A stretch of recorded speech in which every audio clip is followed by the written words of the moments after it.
نحمده ونصلی علی رسول الکریم اما بعد۔ ہندوستان کے ایک صاحب نے پوچھا ہے کہ محرم میں چاند کی صورتحال کیا ہے، مجھے بتائیے، ہمیں چھٹی بک کرانی ہے۔ جواباً ارد ہے کہ 15 جون بروز پیر کو انڈیا میں چاند کو چاہیے 6 ڈگری، عمر ہے 10 گھنٹے 58 منٹ، برما میں 5 ڈگری، بنگلہ دیش میں 5 ڈگری، نیپال میں 6 ڈگری، کراچی میں 6 ڈگری، پشاور میں 6 ڈگری، ایران میں 7 ڈگری اور افغانستان میں 6 ڈگری۔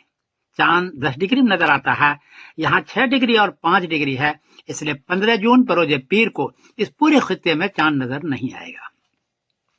16 جون بروز منگل کو انڈیا میں چاند کو چاہیے 19 ڈگری، عمر ہے 34 گھنٹے 58 منٹ، برما میں 18 ڈگری، بنگلہ دیش میں 18 ڈگری، نیپال میں 18 ڈگری، کراچی میں 19 ڈگری، پشاور میں 17 ڈگری، ایران میں 19 ڈگری اور افغانستان میں 17 ڈگری۔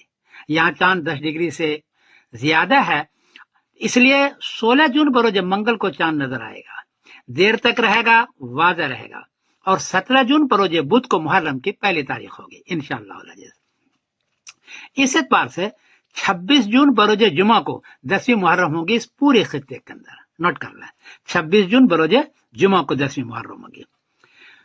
سعودی عربیہ کے ام القریٰ کیلنڈر میں 16 جون بروز منگل کو پہلی محرم لکھی ہوئی ہے، اس اعتبار سے 25 جون بروز جمعرات کو وہاں 10ویں محرم ہے۔ یہ صورتحال ہے، آپ اس کو نوٹ کر لیں۔ میں سمیر الدین قاسمی بول رہا ہوں مانچسٹر انگلینڈ سے۔ السلام علیکم ورحمۃ اللہ وبرکاتہ۔ یہ پوری دنیا کے چاند کا نقشہ دے رہا ہوں moonsighting.com سے، 15 جون بروز پیر کا۔ اس میں دیکھیں کہ 15 جون کو انڈیا میں لال ہے، پاکستان بنگلہ دیش سب میں لال ہے۔ لال کا مطلب ہے کہ 6 ڈگری چاند ہے، چاند نظر نہیں آئے گا۔ ہرے میں نظر آتا ہے جہاں 10 ڈگری ہوتا ہے، اس لیے 15 جون بروز پیر کو چاند نظر نہیں آئے گا۔ اس خطے میں 16 جون کو نظر آئے گا اور 17 جون کو پہلی محرم ہوگی۔ اس کو